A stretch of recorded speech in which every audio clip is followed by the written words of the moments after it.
Hi, it's your mentor Pleas here welcoming you for the new chapter.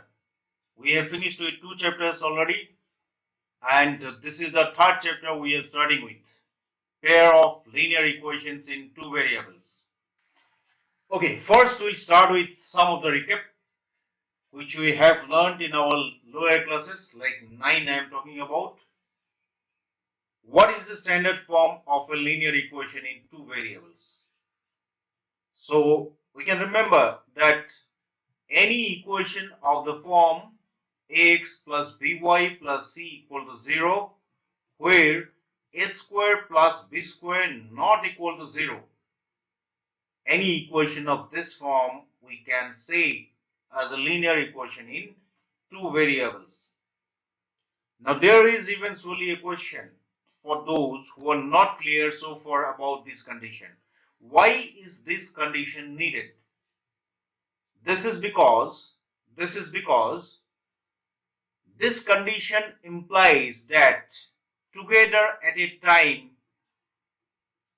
A and B cannot be 0 together at a time, because once in the same time at the same time if they become 0, then A square plus B square will be 0. So if I write that A square plus B square will not be 0, this in other way implies that if A is 0, then very definitely B will be non-zero, and if A is non-zero, very definitely B may be 0, right? Or else the third option is normally prevails, that none of these are 0.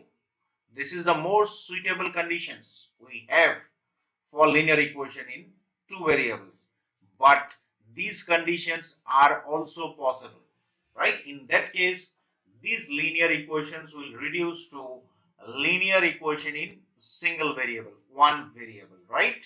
So let's move on to the other topic of the recap.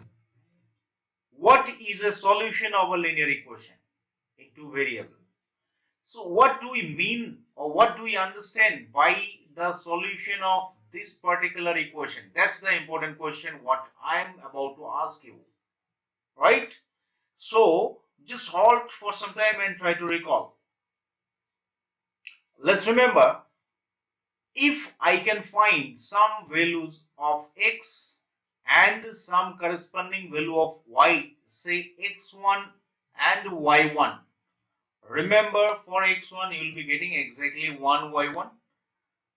Then once I replace these values in the left side as well as in the right side, I mean wherever it is possible, and then if I get left hand side equal right hand side, then I would say that x and y satisfies this equation, and in that very moment I will conclude that x1 y1 is a solution of this particular linear equation. I want to take a quick example so that you will be clear about that. I want to use a very small equation in order to give you an example of this particular part.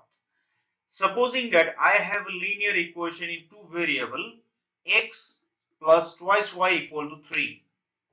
Now, supposing that I want to consider x equal to 1 and y equal to 1, and let us just see, putting this value in the left side, what do we arrive at? We are going to arrive at these results.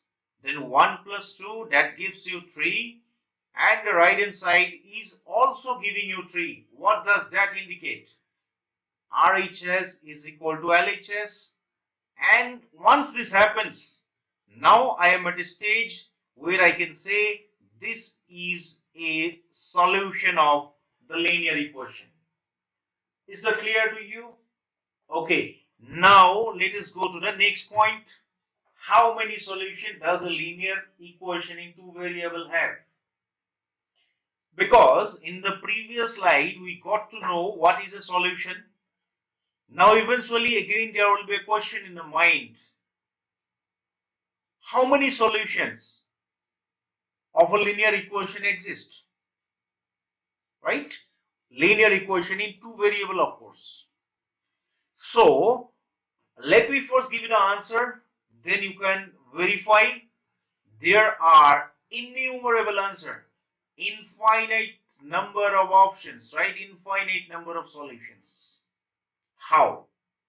Let us again take that small question only, equation only, and now my question is to find solutions for this, right? Earlier I guessed it as x equal to 1 and y equal to 1, but this time supposing that somebody asks me to find 5 solutions. You find 5 solutions to this linear equation. Now how will I proceed? For that, just one thing, already you are familiar, so if I say, you will understand it very quickly. You have to express only one variable in terms of the other. So any variable part you keep in the left side, the rest you push to the right side. So I prefer to keep x in the left side, and then twice y I'm pushing to the right side, so that I arrived at this particular equation.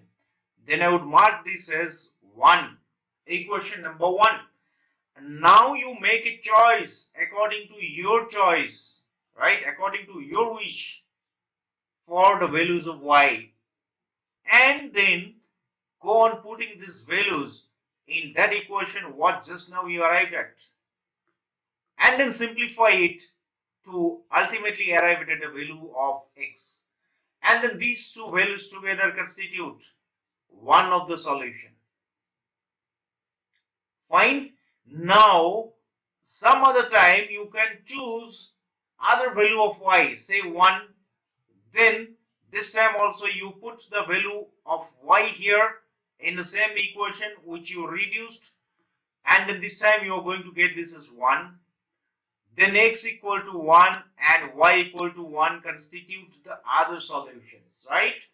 Now logically, just you try to find how many options do you have for y, right? Because I did not restrict you for choosing the values of y. You can choose any values. So as you do not have any restriction, then because of that you have infinite number of options for y, and therefore corresponding infinite values of x, which tells you that such infinite pairs exist, which is going to be the solution of this equation. Meaning this equation will have infinite number of solutions. So be very sure that every linear equation in two variables always have infinite number of solutions. Very important. Move on to the next. What is represented by a linear equation in two variables in graph? I mean, if you are told to draw the graph of a linear equation, then in the graph, what type of shape you will get? What is the shape of the graph once you plot the graph for a linear equation, right? So this we'll get to know if we plot practically the graph. Here I'll not take that opportunity. Already you did it, just I want to mention it, that the graph of linear equation in two variable always will be a straight line, right? It's a straight line. Now how we'll have to draw it, I'll tell you in the subsequent parts, but presently just try to remember that if you have a linear equation, supposing that I considered a previous one only, if somebody asks you to draw the graph of this, as you know that you have to construct a set of solutions like this, right? And then you have to choose the axis, and then you have to plot the points, and then you will go on joining the points, and then you will get a line like this. So that will be always a straight line. Remember it, that's the graph. That's the graph of this linear equation. Okay, so these 4 points please remember, because now we proceed for studying with the parts related to your class 10, right? Let's move on to that. Next is what is a pair of linear equations in two variables? Because you see, the name itself tells you that we gonna study now here the pair of linear equations in two variables. Pair, right? Pair means two at a time. Earlier we had been studying only one equation at a time, and here this time we're gonna study two equations at a time, two linear equations at a time. That's why we call it a pair of linear equation, right? Okay, so as we are considering two equations, we consider these two as a standard form. A1x. See, earlier I had considered ax because only one equation was there. But as there are two equations here, we consider this as a1 and a2 as the prefix, or rather I say as a coefficient of x here, then b1 and b2 as a coefficient of y, and c1 and c2 as a constants. And remember, these conditions are indispensable. You cannot avoid, right? Once you write the linear equations, you cannot afford to avoid these equations, these conditions. Otherwise, your expression will not be complete. So, any two linear equations writing together represents a pair of linear equations, and together we call them as a system of equations as well, right? System of equations. It doesn't mean that system of equation contains only two equations, but remember, in this case, these two are considered as a system of equations together, right? One example I would like to take: twice x plus y equal to 3 and x plus twice y equal to 3. Suppose these are two equations together I want to consider. So they constitute a pair of linear equation in two variables. Two variables, right? Okay, I think you got the definition. Now let's move next. What will they represent in the graph? Now the same question comes. What will they represent in the graph? Very obvious, very obvious. You can guess it now because this is a linear equation in two variable. It's going to replace the graph paper by a straight line, right? In the graph paper, this equation will be replaced by a straight line. Then the other equation will also construct a straight line in the graph. When you convert this into a graph, meaning is that these two equations together represents two straight lines. Okay. Now, immediately after that, it should come to our mind, if there are two straight lines, what type of situation might arise? Let's go to that, right? This is what I explained. The first equation, suppose that this is a line. Second equation, this is the underline. Now what will be the positions of these lines? Will they be always like this? No, not exactly. We'll discuss the positions. They can be of this type. Of this type means they can be parallel. Wherever you are drawing it, they may be parallel. That could be the first condition. Now you come to the second condition. They may be meeting together at one point. That is, they are intersecting. They are intersecting. Or else, if they are not intersecting, they are lying on each other, overlapping, right? Overlapping. We call it coincident. So you have three options. Either the lines are parallel, or they will intersect at a point, or they will lie on each other. That means overlapping each other, right? Overlapping each other. Am I clear to you? Okay. So now let's see what are the conditions. What are the conditions? Conditions for what?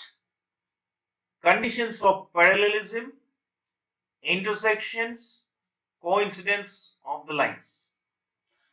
Because till now what I explained is about the graph. That means if you get two linear equations together at a time, you may be getting various type of graphs, right? Like this, that they may be parallel, they may be intersecting, they may be overlapping. So here, as they are overlapping, you cannot see the yellow line below it. That's not an issue. There is a line below it, right? I could have made these of two different measurements, so you could have visualized. Anyway, that's not an issue. You have understood it.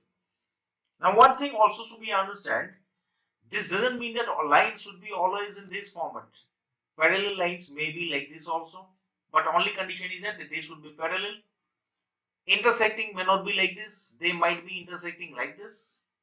Only thing is that we have to notice that they should intersect at one point, and coincident line may be like this also. In this way also they may be coincident, right?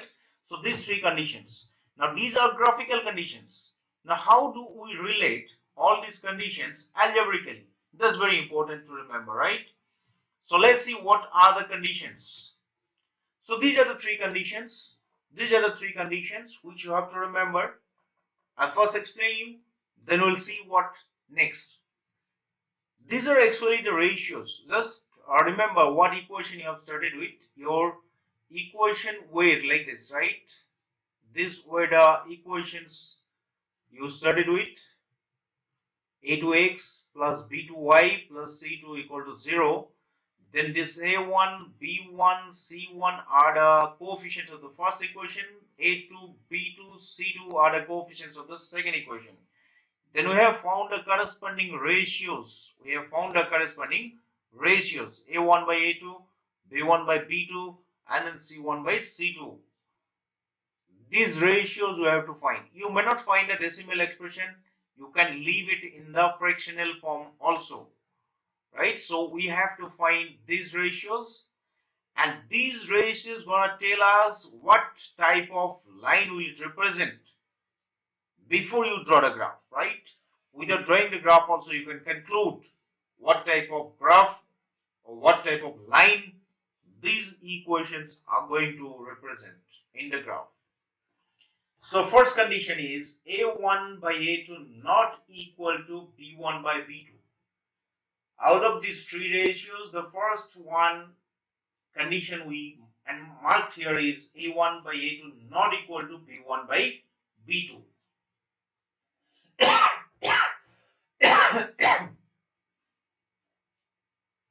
So this is the condition for intersecting, right? I did not maintain that seriality over there. In the graph, I wrote the parallelism or parallel lines first. So do not compare with that presently. I'll give you a trick how to remember this, right?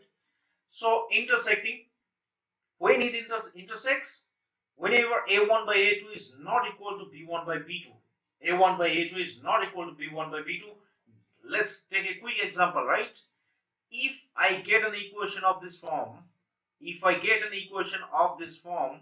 then very easily you can say that they would definitely intersect. Why?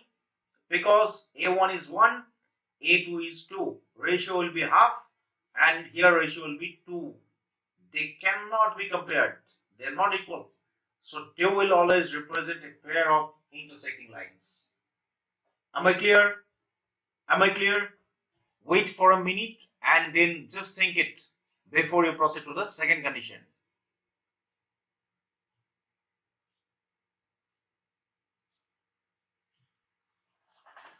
Let's come to the second condition.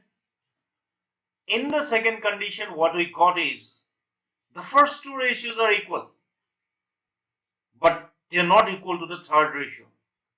The first two ratios are equal, but the third ratio is not equal to each of them. Then this time, they're going to represent a pair of parallel lines in a graph. Right? This is the condition of being parallel. The lines would be parallel if this condition is satisfied. And the third, there is no inequality present here. All the signs are equal. All the ratios become equal to each other. And once this happens, this is for coincidence. Right? Coincidence cases. So here you can see this is for these conditions intersecting. This is for parallelism and this is for coincidence. You will not make a difference of both the lines. They will lie on each other. Right? They will lie on each other.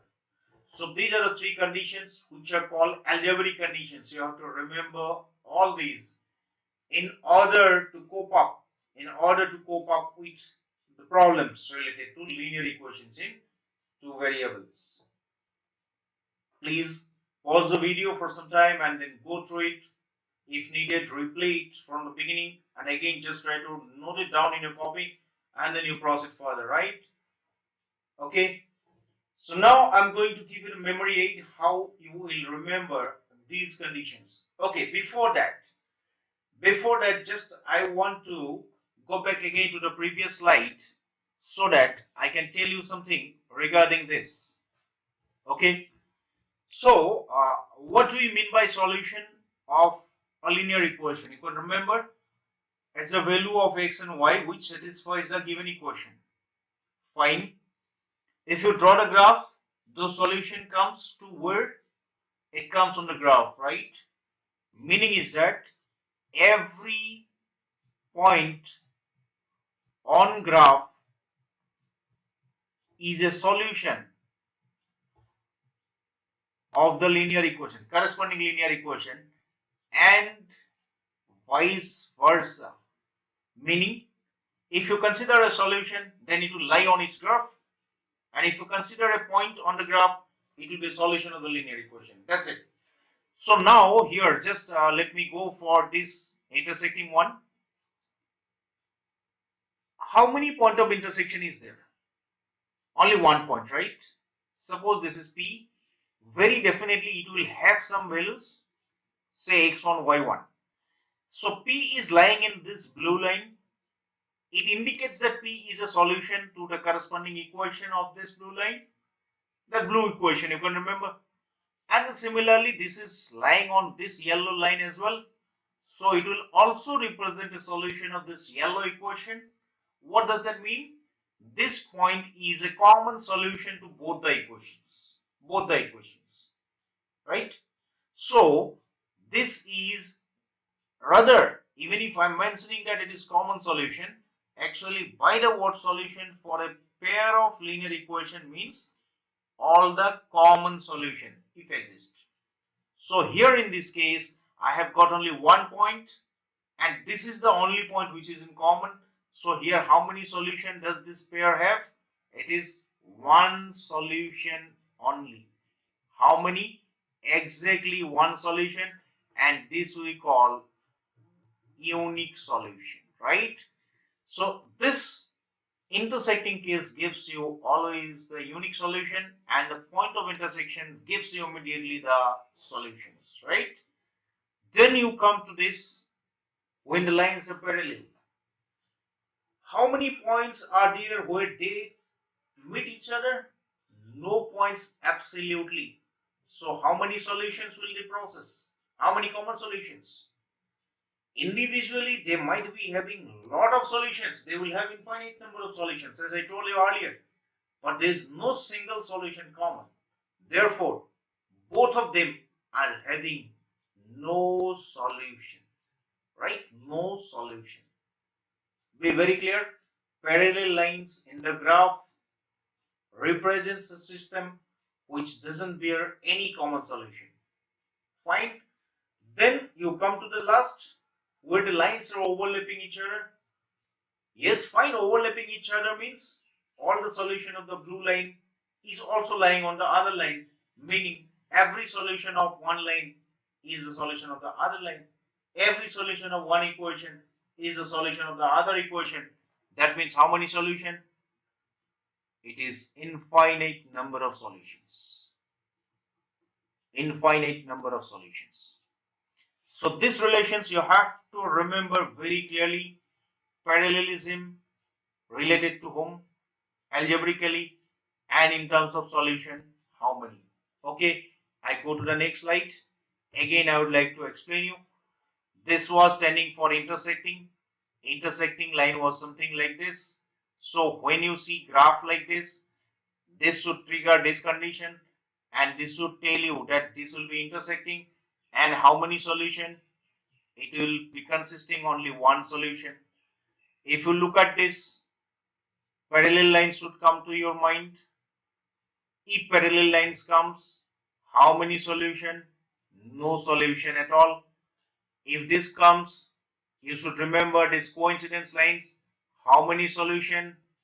Infinite number of solutions. Right? These are the conditions you have to very definitely remember.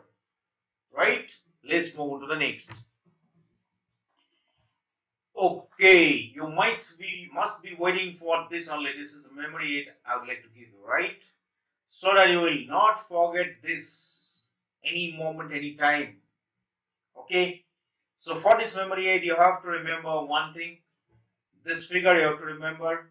First, you have to draw a cross, then two lines parallel, and then only one line, right? That's the thing you have to remember in serial order. That's the memory aid trick.